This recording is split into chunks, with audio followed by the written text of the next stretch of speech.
everybody, and welcome back to Sam's shop. As you can see, I'm driving in my newly acquired 1967 Ford Thunderbird. Now, I've wanted to make a few videos about this car, but I've been really busy with a lot of things working on the car itself and just life in general. But I finally got the car roadworthy, and I figured I'd take you guys on a little test drive around town just to show you all the features it has and talk a little bit about the car and my plans for it. And you'll have to excuse the lack of camera angles here. I tried to set up something where you could see the inside of the car while I was driving, but it's just not working, so I just have it set up on the dash right now. So this car is a 1967 Thunderbird. It's got the 428 big block. It came with a lot of options from the factory. I got the Marty report for it. It's got power door locks, power seats, power windows, an 8-track player. It's got all the seatbelt light indicators, the door indicators, low fuel alarm, and a whole lot of other things here. It's got vacuum wipers, it's got air conditioning, cruise control, it's got the suicide doors. It's a really, really cool car. I picked it up for an absolute song about 150 miles north of me, and then I drove the car home, and you know, those things don't really come around that often, where you pick up a older muscle car for a pretty good deal and you're able to drive it home. Now, 150 miles isn't that far, but it made it all the way back home without too many problems. And then as soon as I got it back, I had a problem where the car would die if I put it in gear and stepped on the gas. I narrowed that down to the points in the distributor, which were worn, and I had to replace the points. I did the rotor, the cap, the whole 9 yards. Did the plugs and the wires, did a couple fluid changes on it, and then I found over the winter that it had leaked all of the transmission fluid out of the transmission. So I had to refill that.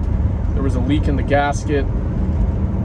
But other than that, this car's been running pretty good. It drives amazing.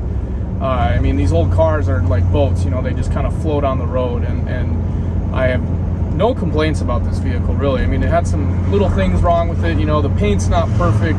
It's not like a show car. I wouldn't call it a show car, but it's really got some character to it. It's like nice enough where I feel like I could take it out for a nice Sunday drive or to a car show or something like that, but I'm not afraid if it gets a couple little dings or scratches on it. And that's exactly what I was looking for when I was hunting for a late 60s muscle car. And now, you know, speaking of muscle car, a lot of guys wouldn't think of a Thunderbird as a muscle car. You know, I mean, they had big motors, sure, but they were more of a luxury vehicle back in the day.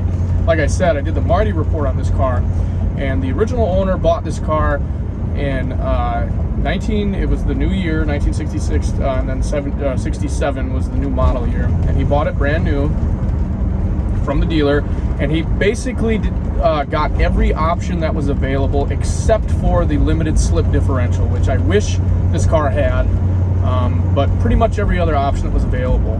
This year was the year of the only year that they did the 8-track, I believe, in the Thunderbird. And these years of Thunderbird, I forget the exact year range for these Thunderbird cars, but these were what were called the Glamour Birds. They were kind of high trim, luxury vehicles. They had a lot of nice features, and you know, they were not a street car necessarily, but even so, after this car sat for, you know, quite a long time, the owner I got it from, he purchased it from an older mechanic who did some work on it, and this car had a vinyl top originally, and he replaced it with just a black hard top, and it's in pretty good shape. The owner before I got it from the guy, he did a repaint on it, so this white paint is not original, unfortunately. But it doesn't look too bad, you know. It's one of those cars where it's like good from far, far from good. Or, you know, it's a looker from about 10-15 feet away. But really, it's not a bad car. The interior is pretty clean. There's nothing really missing or broken. There's a couple tears in the driver's seat. It's got some tape on it, but I plan to put some nice seat covers on at least the driver's seat, and you know, do a couple little upgrades to it here and there. But other than that, I mean, this car's basically all stock. The motor runs pretty good. When I bought the car, it had a stuck exhaust valve, which is why the guy gave me such a good deal, because he wasn't aware of it. And I was a little bit concerned, you know, rightly so, when I heard that little tick noise in the exhaust. But then I drove it around a little bit. I took it for a test drive, and ran, drove, and stopped. And I was like, you know what? This is one of those once in a lifetime type of deals where the guy just wanted to get rid of it, and it kind of fell into my lap. I wasn't really looking for this car in particular. I was looking for a late 60s Ford Galaxy, but I kind of happened upon this car, on Facebook Marketplace last fall, and it really just spoke to me, in kind of a way. I had never really looked at the Thunderbirds as an option necessarily. I'd always been a fan of the Galaxies and the Fairlanes and things like that. But when I saw that this car had the 428 big block, and it was a suicide door car, it had all these options, and I was like, man, you know what? This might be the one. So I went ahead and bought it, and then it sat for quite a while over the winter, and then come spring, this past spring, I started working on it in my spare time away from my job, and I mean, honestly, it's been great. I've done a little bit of work to it, like I said, and I kind of, it's been a long time since I've wrenched on, a classic V8 car, and I don't know too much about these 428s, the FE engines, but honestly, it's been pretty easy to work on. There hasn't been too many things I've come across that are really, really confusing or difficult. The vacuum lines are a little bit, I'm not as familiar with those. There were some vacuum leaks I had to deal with. I had to mess a little bit with that. I tuned the carburetor a little bit. I think it needs a little bit more idle at or a little bit more, a little higher idle when it's just parked. It takes a little bit to warm up, but I believe it's the Autolite 4100 or something like that. I have to look and see. But and then the only other thing too was the exhaust tick, which seems to be intermittent. It comes and goes. I've addressed it a little bit. I haven't gotten into the valves or anything, or messed with the lifters or anything like that. But other than that, it drives great. It handles like a dream. I mean, I'm steering it right now with one finger. I mean, it rides better than a lot of cars I've had in the past. And it's got some aftermarket wheels on it. I think they're Kragers or something. I haven't looked super closely, but they're really nice, and I like the look of them on this car. This car's got a nice stance to it, especially with that the hidden headlights too. Actually, when I was replacing the distributor of the points, I was leaning over the driver's side of the engine bay, and I accidentally leaned on a vacuum line and I cracked it. It was like a plastic line, and I think that's vacuum line is what controls the headlights, because when I bought the car, the headlights opened and closed perfectly fine, but after that they stopped working, so I had to either drive during the daytime or force the headlights open, which is not obviously optimal. But yeah, you can kind of hear a little bit of a tick there, but it's really not, it doesn't run too bad. The oil pressure is good. Everything's good with that. I did 2 oil changes on this car already, and then honestly, there's no rust on this thing at all. I mean, there's little bits and spots that have like chipped paint or faded paint, which is obviously the white repaint over the original paint, which was a kind of a lime green color. I don't know the exact color code off the top of my head what the original color was called from Ford, but the white paint is in, I would call, fair shape. I wouldn't call it really, really good, or it's not really bad. There's a little bit of rust on the driver's side door jamb, but there's no holes in the trunk, there's no holes in the floor pans. There's really only surface rust underneath, which is awesome. I mean, this car, for being in Wisconsin, it's held up pretty amazing. And for sitting for so long, the guy said he'd worked on it a little bit, he'd done some basic stuff to it, but he hadn't really driven it very much. He just kind of sat in his yard for quite a while after he bought it. His wife wanted to get rid of it, so I scooped it up, and I've been driving it here and there a little bit this past summer, just a little bit. I drove it a little bit when I bought it, and then I put it away for the winter. But I've been driving it ever since I got it running. I got it plated the other day. I got the retro Wisconsin plates, as you can see earlier in the video here. But man, this thing's just been awesome. I love this car. As far as my plans for the car, I'd like to do a couple more upgrades to it. I'd like to put an aftermarket carburetor on it, wake it up a little bit more. It's got plenty of power as it is. I'll demonstrate that here in a little bit, but like to wake up the carburetor, you know, do some stuff with that, maybe a different intake. I want to keep it basically as stock appearing as I can. I don't want to, you know, dress it up too much. Some of the trim pieces on the outside and the bumpers and stuff, the fenders are a little bit dinged up. Cosmetically speaking, I'd like to, you know, kind of fix those a little bit, you know, kind of get the paint a little bit nicer, you know, wash it and stuff. I haven't even washed it since I bought it.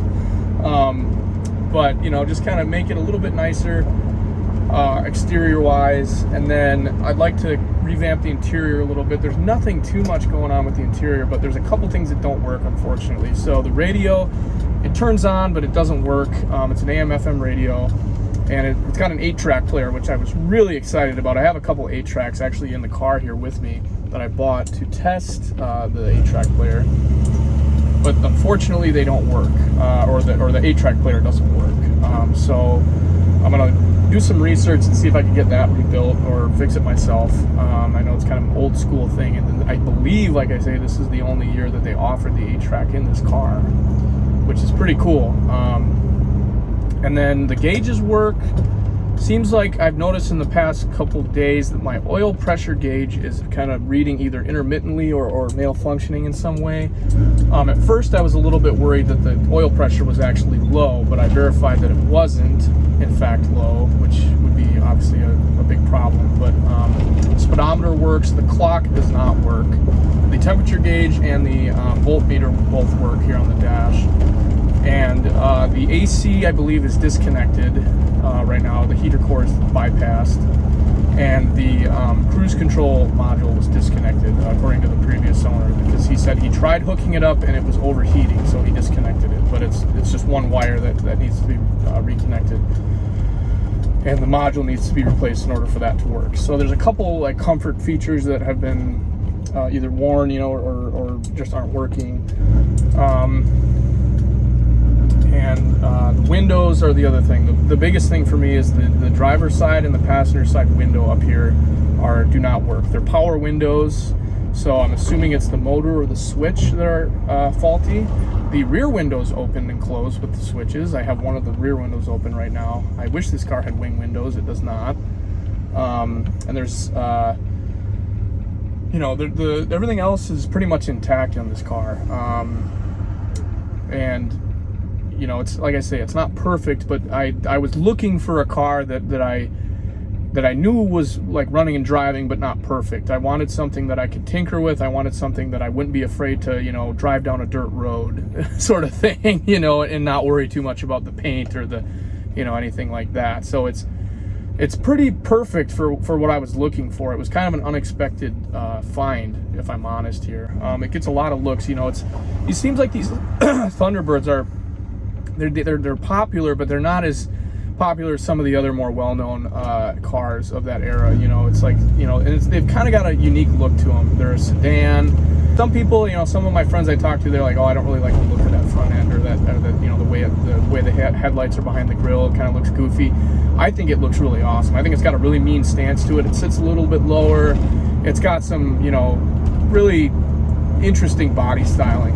You know, during that era of the late 60s, you know, there were some pretty interesting body styles. The earlier Thunderbirds, they had that sort of rocket ship look to them, and they were very sleek and stuff. And this car, you know, as big as it is, it's still got that sleek look to it, like it's going fast standing still, which I love that, you know. And that front end look with the grille, it almost is reminiscent to me of like the late 60s Chargers and Challengers, which of course, you know, everybody knows of the Dukes of Hazzard, you know, the 69 Charger. It has that really cool front end look, and I kind of got the same feeling when I bought this car too. It's got that similar look to it. And I really wanted a 2-door car instead of a 4-door, but when I saw the suicide doors on this car, I was like taken. I just was like, man, those are cool. You don't see those too often with these cars. So I definitely, that was one of the factors that made me, you know, think a little bit harder about purchasing this car, and ultimately I ended up buying it. So yeah, it's a really fun car to drive. Like I say, it's a really good cruiser car. It's not, you know, it's not a street machine necessarily. It doesn't really have that reputation of it, but it's not a slow car by any means. You know, I drove it on the freeway when I bought it, and it kept up with traffic just fine. You know, it's got the C6 automatic. The C6 is a great transmission. You know, it's you know, tested and proven. But you guys know how much I love my manuals. I've owned a lot of vehicles that have been manual transmissions. If this car was a manual transmission, I think it would be perfect. If it was a 4-speed, because the original car that I was searching for was a 1968 or 69 Galaxy hardtop fastback with the 429 and the 4-speed, which is kind of a unicorn car these days. They're really hard to find in really good shape, and they're expensive. They're not cheap. And I looked around for quite a while. I was maybe thinking about settling on a Fairlane. I just thought, for a while I would look around and just see what I could find out there that was kind of similar in the same vein. And I found this Thunderbird, and I really, really like it. So we're gonna pull into this parking lot here. I'll give you a once around of the car. All right, so here she is. We're gonna go bumper to bumper. Let's start with the engine here. So as you can see, it's basically a stock 428 big block. You can see here this pulley they've disconnected. I believe that's the air conditioning compressor there, the pulley for that. It's basically all original from what I can tell. There's a newer alternator that someone had replaced some time ago. The power steering pump, of course, is a Ford. It squeals every once in a while. That's kind of a common problem. The radiator's been replaced. It's a little bit newer, but it's basically all stock internally. And you can see here on the hood, on the inner part of the hood, that's the original color. It's kind of a lime green, sort of a lighter green color. And you can see I have the headlights pushed up right now, just for safety. And this vacuum line here is the one that I cracked. And I'm almost certain that this is what's causing my headlight problem. We'll go around the side here. You can see the BF Goodrich radials. These are the tires that came on the car. They're not in amazing shape, but they're definitely drivable. And I got these wheels here. I'm not sure if they're Kragers. I didn't see any marks on them. I haven't looked underneath to verify that. It's got a radio antenna. There is a crack in the windshield, unfortunately. I'm gonna fix that one of these days here. And we've got the one mirror. Unfortunately, the cable is it's sheared off here, so you have to manually adjust the mirror, which isn't too much of a big deal. Got the suicide doors, which I love. It's got the individual window controls here. You got the ashtray, and check out these door handles. Isn't that cool? I mean, you just don't see stuff like that anymore. The back seat is awesome. It's got tons of room back here. It's got the Thunderbird logo. I mean, there's a couple little holes here and there, but man, it is pretty solid for the back seat. And I'll point out that rust I was talking about. So as you can see, there's a little bit of rust here, no holes, nothing too bad. It's just along the door jamb. There's a little bit of bubbling here, but nothing crazy. I mean, it's really solid body wise. And this paint, whoever did this paint in the hardtop, it's a little bit faded in some spots, but this hardtop, this older guy who did the paint in the hardtop, he did he spent time on this, you can tell. And it's sat and it was cared for, earlier in its life. You can see here we got a little bit of rust bubbling on the little corner there. And of course, we got the back end here. And I believe that the tail lights have a sequential feature module. We'll open the trunk here. Okay. Flip up keyhole here. Let's see if this is the key. Yep, there we go. Pops right open. And there's no holes in the trunk. The carpet's been removed, obviously. And this is the sequential tail light setup here. So I believe that is not working currently, but that's something I'd like to have fixed. And you can see the nice green color. Now, I've thought about going back to this green. Not sure how crazy I am about it, but it is a cool color, for if you're original paint enthusiast, But I have to look at the taillights. The taillights work, they just don't have that sequential feature. And we'll go around this side. I forgot to talk about the exhaust. So the exhaust is a bumper exit here. We'll look under the car a little bit. I don't know if you can see quite under the vehicle, but the car does have glass packs on it. And surprisingly, these 428s are pretty quiet from the factory. They're not real loud, but it's got some rumble to it, which I like. And me being a young guy, I wish it was a little bit louder. Here, I think here is probably the worst rust under here, right in there. It's got a little bit of bubbling, a little bit of maybe Bondo under there. It's hard to say, but really it's all pretty solid. There's nothing too bad about it. There's some little spots that look like they were repainted at some point or another.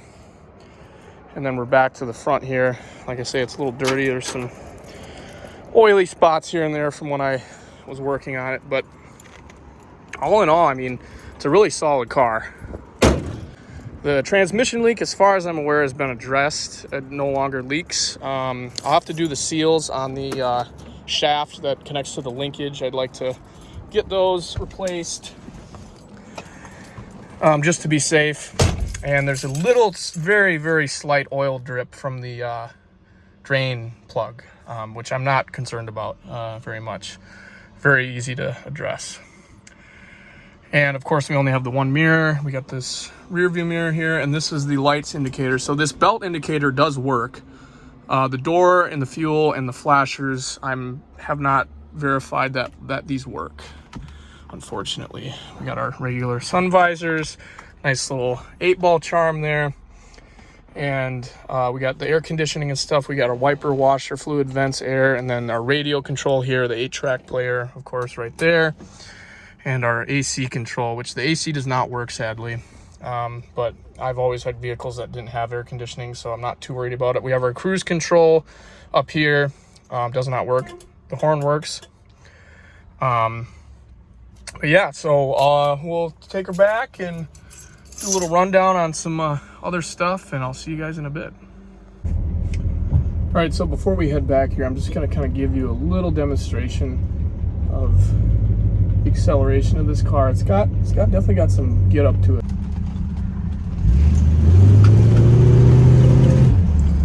It's definitely got some power to it. It's definitely not a slow car, I would say, but it's not the fastest car around. You know, these cars, when they sit for years, they get some anemia. This is how things go with these older vehicles, but it's definitely got some power under the hood there.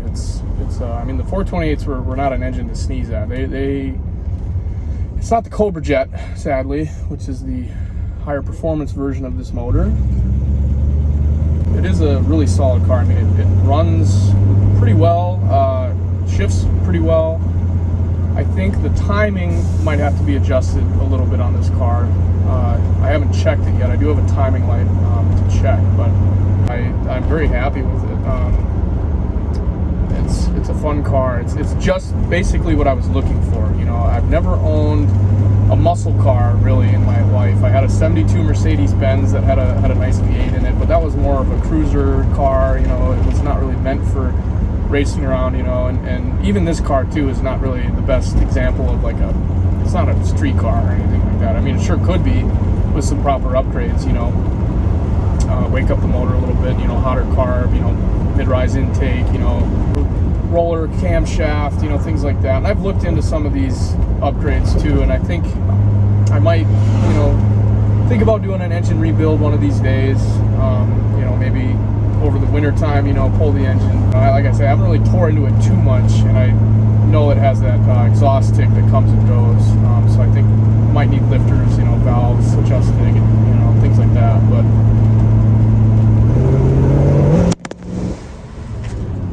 I mean, it shifts hard. It shifts hard, as you can tell. It's definitely not a slouch. But we'll head her on back to the garage here, and then we can recap a little bit. All right, so we made it back here. Honestly, there's a little bit of a ticking noise you can kind of hear. But I'm also hearing it more underneath here.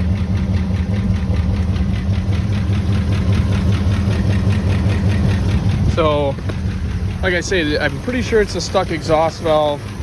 It's not obscenely loud, and it's also intermittent, it seems like, too. So, but we'll come back here and we'll just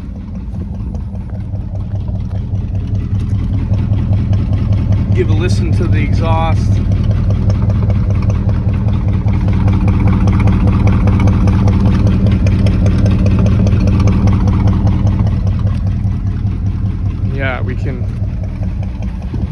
flip on the headlights for you.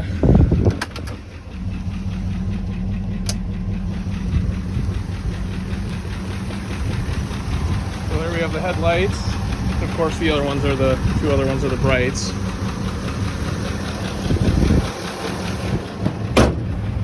But yeah, this is pretty much the car.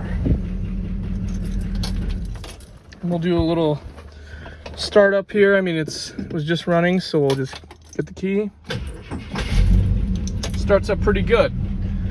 You do have to pump it a little bit when it's sitting, but it has, you know, starts up after, you know, a little bit of a crank, and that's about it. So yeah, and it's got the ashtray, of course, and you got this is the door locks, and that's your cruise control module there. And it's got this wicked long, you know, center console piece.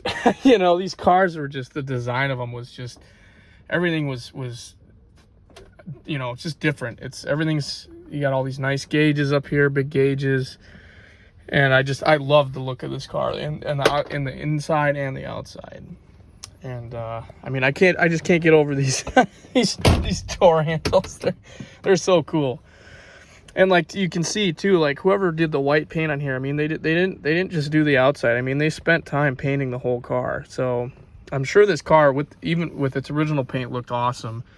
And you know, with the repaint, I wish I would have been able to see it, you know, in its nicer state. But you know, honestly, it's pretty awesome for what it is, and it's been a really fun project so far. I hope to do some more work on it here in the future. I better shut those off so my battery doesn't die. Yeah, but it's a fun cruiser, and I know a lot of you guys are wondering, you know, who cares about the Thunderbird? What's the Bronco doing? Well, I've been driving it a little bit here and there. Everything's good with it. There's nothing wrong with it. I've just been focusing a lot more on this car this summer. So don't worry, there'll be more videos about the Bronco coming soon. I have a very long breakdown video of the Bronco coming soon. So hoping in the next couple months, you know, end of summer, early fall, I can get to that, you know, when it's getting close to starting to be colder out here, and putting the Thunderbird back in the garage and getting the Bronco kind of winterized and stuff. So there'll be another video coming out about the Bronco here pretty soon. So stay tuned for that. And you know, I'll have a couple more videos about the Thunderbird, you know, some winter plans, you know, for it, you know, some engine stuff, you know, we'll get into that. I'll actually film that. I didn't film any of the minor repairs I did to it, just because I kind of wanted to get her done, and I was running out of time to film. So, but there will be more future videos about some in-depth stuff with this car and the motor. So stay tuned for that. And thanks for watching. See you in the next one.